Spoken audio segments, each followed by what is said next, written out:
One of my boys in particular, very, very knowledgeable about the NBA.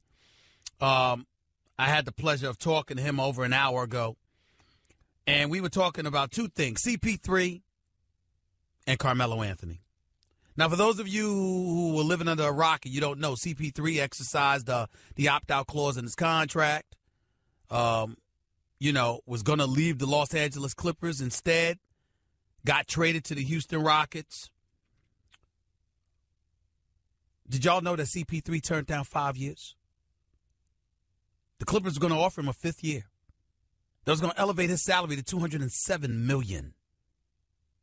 He turned it down. Clearly betting on himself in Houston with James Harden, believing that whatever level of success he's able to capture by being being in Houston with James Harden will definitely put him in a position to make a max deal. Somebody pointed out something very, very tricky about that. Steve Ballmer, the owner for the Los Angeles Clippers, loves himself some CP3. Loves CP3. Somehow during that press conference involving Patrick Beverley and those boys, you see how happy Doc Rivers looked? Doc Rivers don't look too fazed that Chris Paul's gone, you know. So you got that element going on.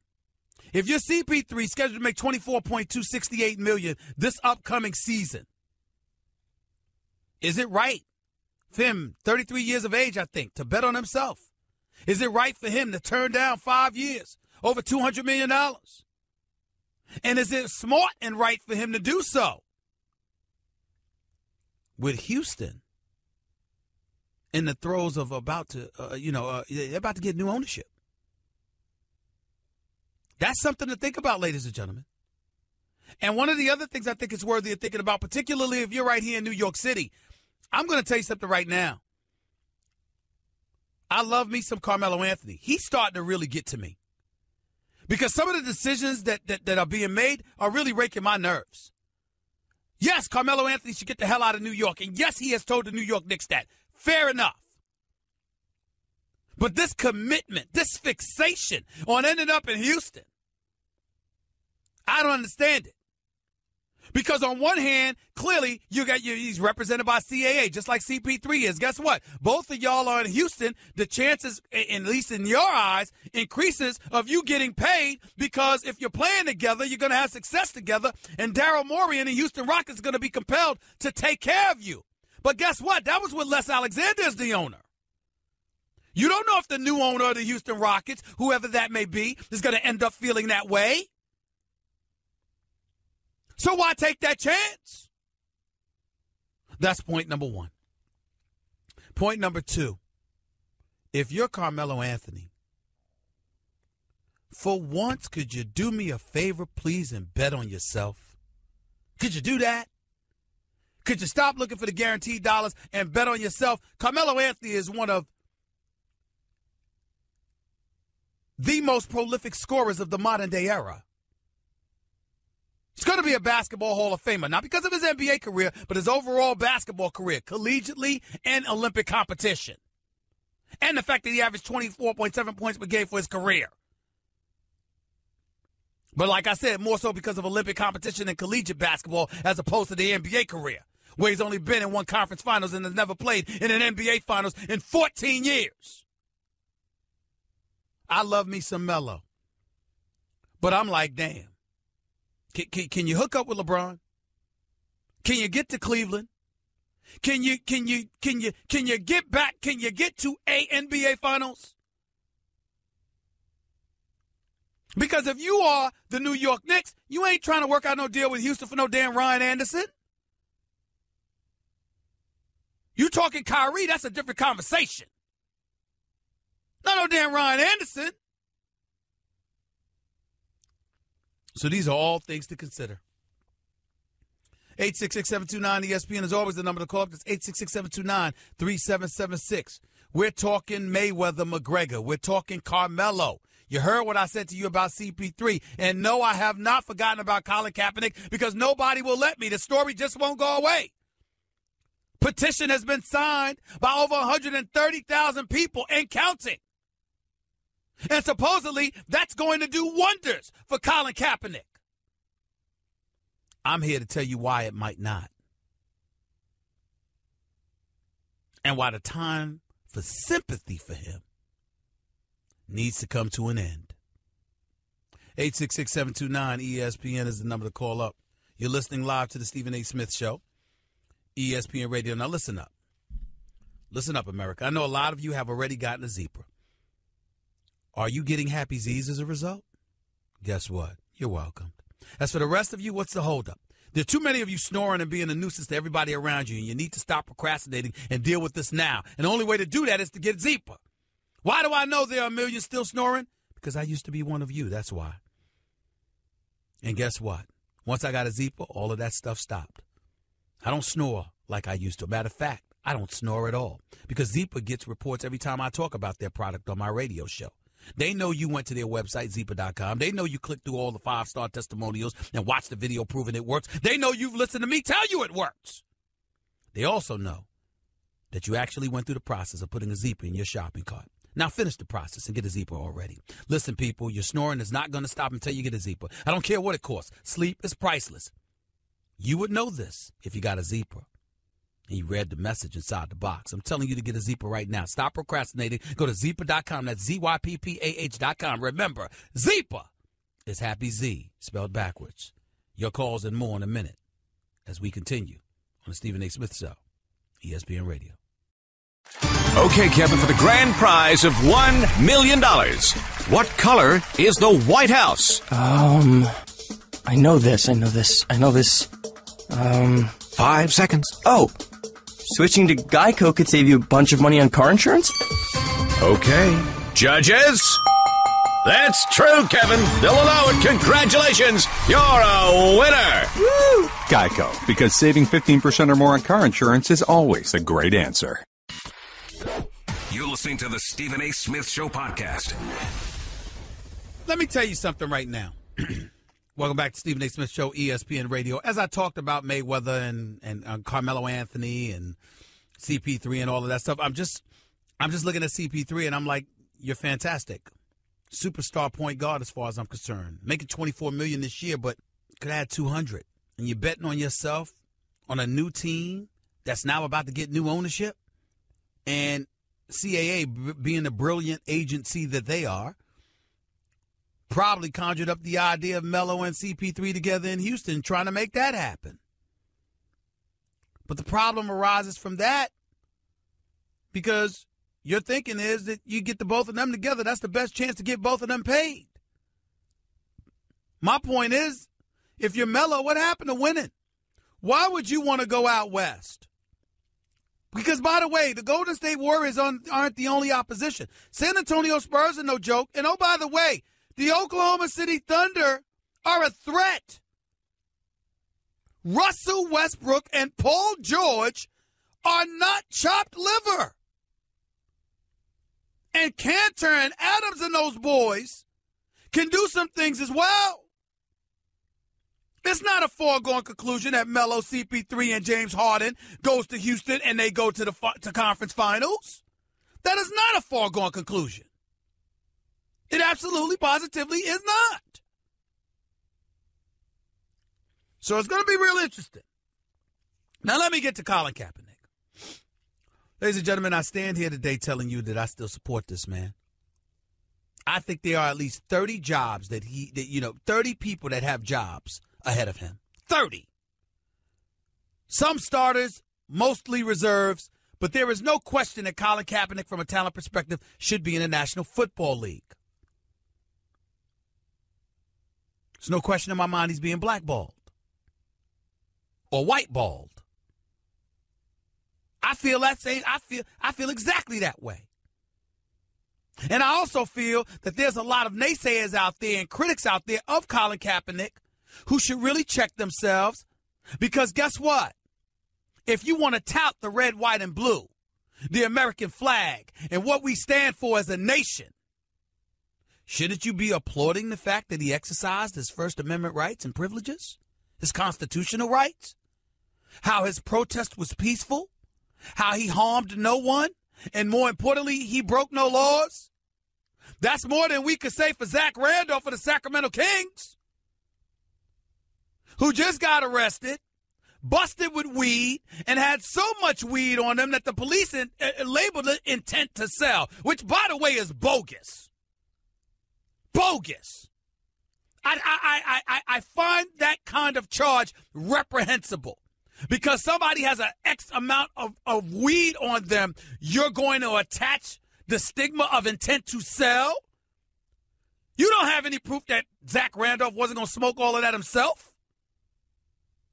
Or that he was going to share with his crew that he was with? That's not selling. So I really am opposed to that. But the biggest culprit in all of that is Zach Randolph, because what the hell are you doing putting yourself in that kind of situation? Breaking laws. Smoking weed. Can't stay off the weed. The hell are you doing? I like Zach Randolph, so I'm very disappointed in him right now. Very disappointed that he put himself in this position.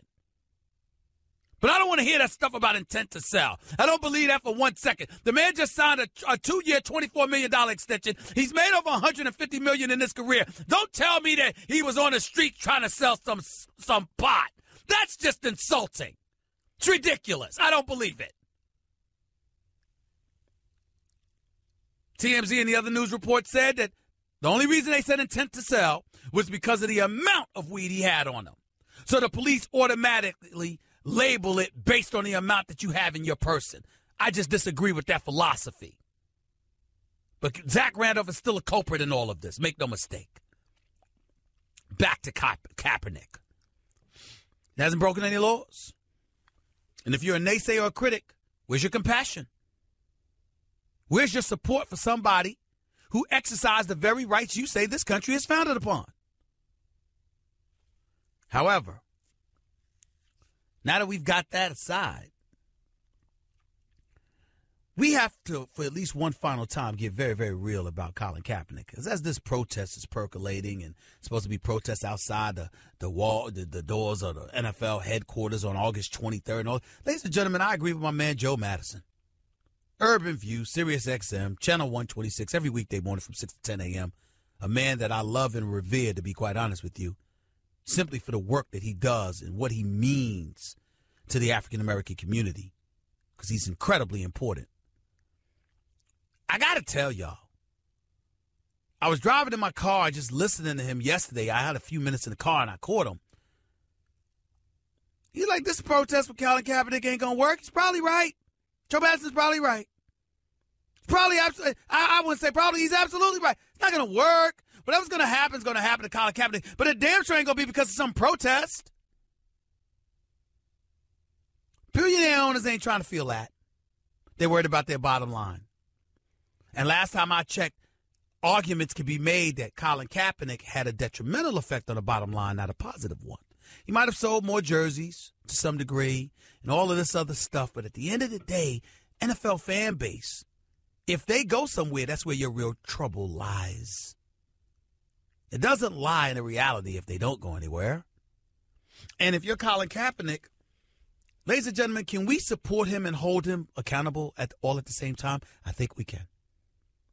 We can support him because the attention that he strove to bring to police brutality, racial injustices, it's honorable, and he's to be supported. But he was also the one that said he don't vote. He was wrong to say that. Let's take it a step further. Ray Lewis is behind the scenes trying to help you. Steve Bisciotti is on the record openly acknowledging that he's considering you. The Ravens and Coach John Harbaugh and Ozzie Newsome clearly are pushing him to consider you. And you respond, albeit not you directly, your girlfriend, but that is your lady, by putting out a tweet that depicted Steve Bisciotti as a slave owner and Ray Lewis as the quintessential house you-know-what. Using the characters Leonardo DiCaprio to depict Steve Bisciotti as him and Ray Lewis as Samuel L. Jackson in the movie Django. Highly insulting, highly incendiary. Ray Lewis was done with Colin Kaepernick from the moment that happened. I would know because I spoke to Ray Lewis. Was on the phone with him within the hour. He was done with them. Because you can't insult a black man any worse than that. And if you're the billionaire Bashotti, you're like, excuse me? And you know what that was tantamount to? Ray Lewis and his Ray Rice and his idiotic self. Now, we all know about the video and hitting the fiance who's the then wife. And Ray Rice has put forth an extraordinary effort in terms of resurrecting himself and correcting his mistakes. And he's to be applauded for that.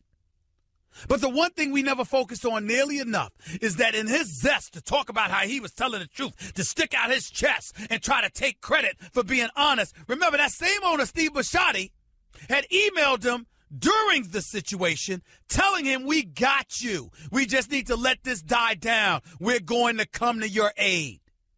And you dime him out. Instead of being quiet. Just shut up. And the billionaire is going to come back and take care of you because of a situation you put yourself in. That billionaire owner ain't had nothing to do with you being in Atlantic City and hitting your fiance with a left hook. Shotty ain't had nothing to do with that.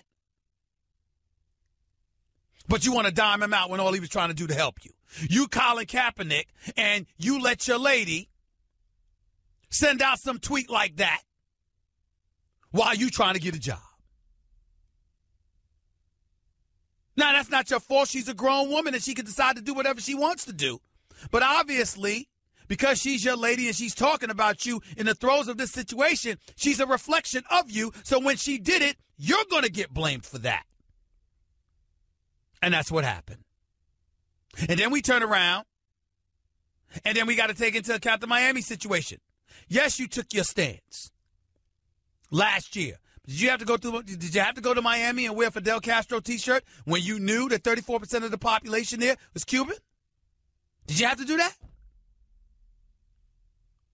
All I'm saying is we're so busy talking about who's victimizing Colin Kaepernick that we haven't spent nearly enough time talking about how Colin Kaepernick has victimized himself. Maybe if we focused on that, a real resolution will arrive.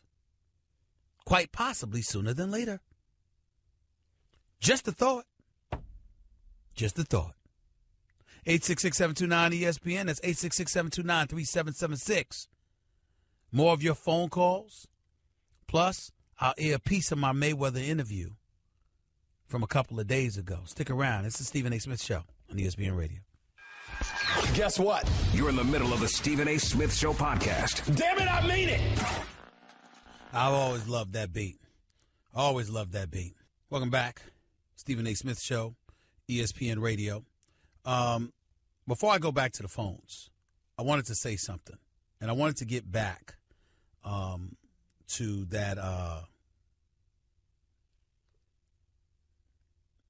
that conversation that I was having, or that conversation I was having with you about Zach Randolph, new member of the Sacramento Kings, recently arrested on charges of possession of marijuana with an intent to sell. And you see, because of the amount that he had on him, the police are allowed to label it intent to sell. Ladies and gentlemen, as an aside, I just want to sit up here and point out something to you. This is the kind of stuff that rakes the nerves of minorities in this country to no end. He has possession of marijuana, call it possession of marijuana. But when just because he has an X amount, you're allowed to label that intent to sell, that attaches a far more insidious and vicious connotation to it. And when something like that happens, you get stigmatized in ways that you may not be able to recover from. And if it wasn't Zach Randolph, and it was just Joe Blow on the streets. And he wasn't an NBA player who's made in excess of $150 million in his career, who just signed a 2-year, $24 million contract, $24 million deal with the Sacramento Kings. Where would he be left? Ladies and gentlemen, I would ask you to go and watch this documentary on Netflix. It's called 13th. The director is Ava DuVernay. This documentary is so sensational, I can't put it into words. It's hard for me to do that. They sit up there and they talk about this, is what they say about it. In this thought-provoking documentary, scholars, activists, and politicians analyze the criminalization of African Americans and the U.S. prison boom.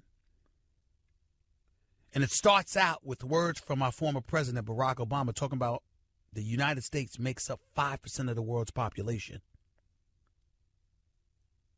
But it has 25% of the world's prisoners. 1 in 4 human beings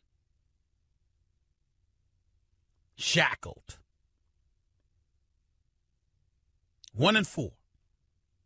Right here in the land of the free.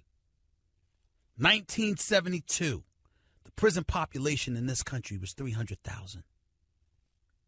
As of 2016, it was 2.3 million.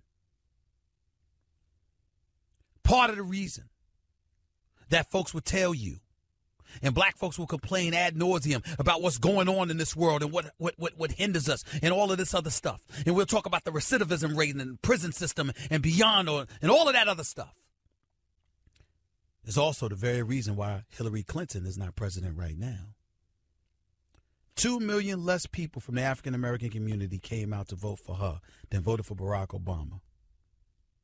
One of the biggest reasons is because every time you heard her name, so many people brought up the terminology that she used, super predators, in the 90s when her husband was president.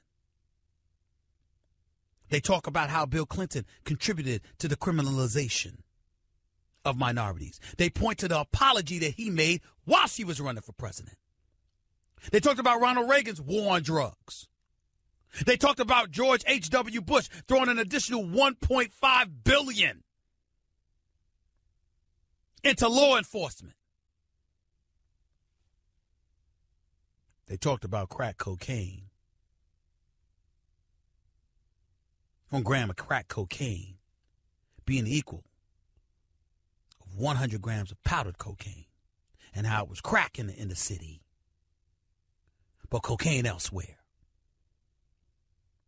How we talk about Len Bias, that former great star out of the University of Maryland who got drafted number 2 overall by the Boston Celtics, who was supposed to take the Boston Celtics into a new era because he was supposed to be partnering with Larry Bird near the twilight of Larry Bird's career.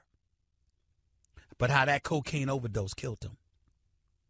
And did you know, while so many people thought it was crack, it was powdered cocaine that killed Len Bias? They didn't talk about that in the 13th, the documentary The 13th, but that's something that I read elsewhere. And what I'm saying to you is that it was powdered cocaine, but it was still used as an excuse for politicians to spearhead a war on drugs. And the war on drugs were the drugs that were funneling through the inner city community, contributing to the incarceration rate that has decimated so many families throughout this nation. You see why I'm bringing this up when it comes to Zach Randolph? The man makes $150 million in his career. He's made $150 million. He signed a 2-year, $24 million deal. Don't tell me he was on the street dealing weed because he had a certain amount on his person. I'm not defending him. He's stupid to find himself in that position, irresponsible, and he should be ashamed of his damn self. I got it. But don't tell me he was selling when all you have as evidence is the amount he had in his pocket. That's not selling. That is not selling. You're listening to the Stephen A. Smith Show podcast.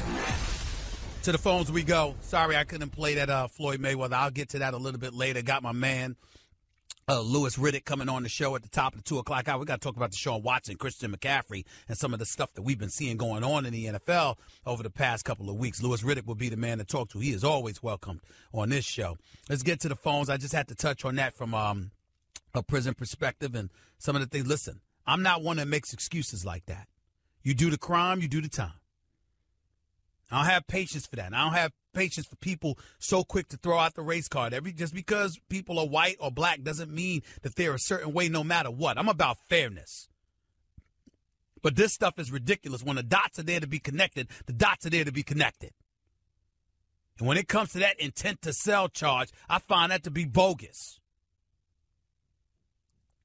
Chief in L.A., you're live with Stephen A. What's up, man?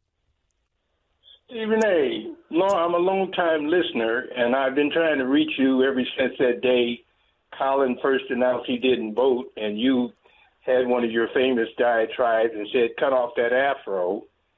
I don't recall telling him to cut off that afro, but go ahead. Yeah, I heard it. I was listening. A lot of people were saying that I could have played some sound or whatever. I didn't give a damn about the afro. That was Michael Vick. I cared about him not voting, though. I definitely went off about that, but go ahead. Yeah, well, you and Michael Vick both said it. I heard you live. I heard him live. And both y'all had a tone of hatred when you said it. Okay. And I'm 66. I've been wearing afros for 66 years. And sir, hold on. Sir. When 66 years of age, I am definitely going to respect my elders, sir. But I sincerely hope that you didn't wait on this phone to talk to me, and we're going to evolve this discussion around an afro. I sincerely hope that you have something far more serious to say than the issue about an afro. Go ahead. Well, there are millions of black and men and women having afros, law-abiding citizens, who don't have jobs and are intentionally not being hired.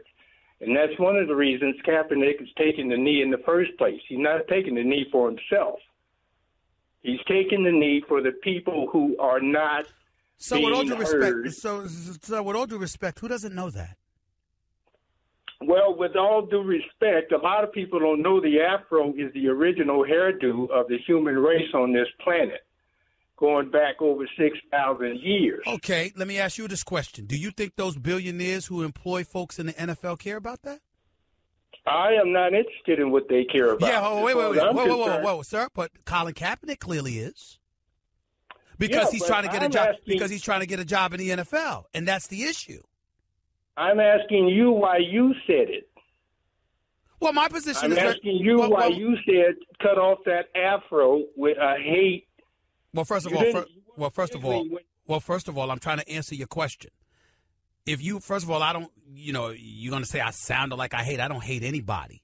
I hate what people do from time to time. I hate when people get in their own way.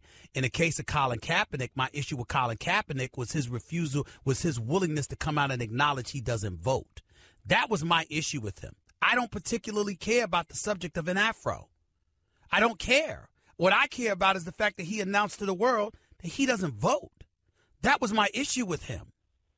The reason I'm calling you is because you said cut off that afro. Well, again, I'm telling you right now, I don't recall saying it, and I don't particularly care about it. If I did say it, I'm telling you that it doesn't mean much to me. It just doesn't. The subject for me was him not voting. That's the subject for me. That's what matters to me. Well, what matters to me is that the original hairdo of the human race is being demonized and portrayed as dangerous. It's similar to Mark Cuban when in his comment about Trayvon Martin wearing a hoodie and looks so dangerous, and when Zuckerberg from Facebook wears a hoodie in the office, he's a hero. Well, wait a minute. Mark Cuban is the same guy that came on the air and said that, you know what, if he saw a guy in a hoodie, he'd walk to the next across the street, just like if he saw a skinhead, he'd walk across the street. Well, he said if he saw a white skinhead, he'd walk across the street. So why is it that you're bringing up the hoodie, but you're not bringing up the second part of that comment when Mark Cuban said if somebody was white but was a skinhead, he'd be just as scared of them? Why did you ignore that?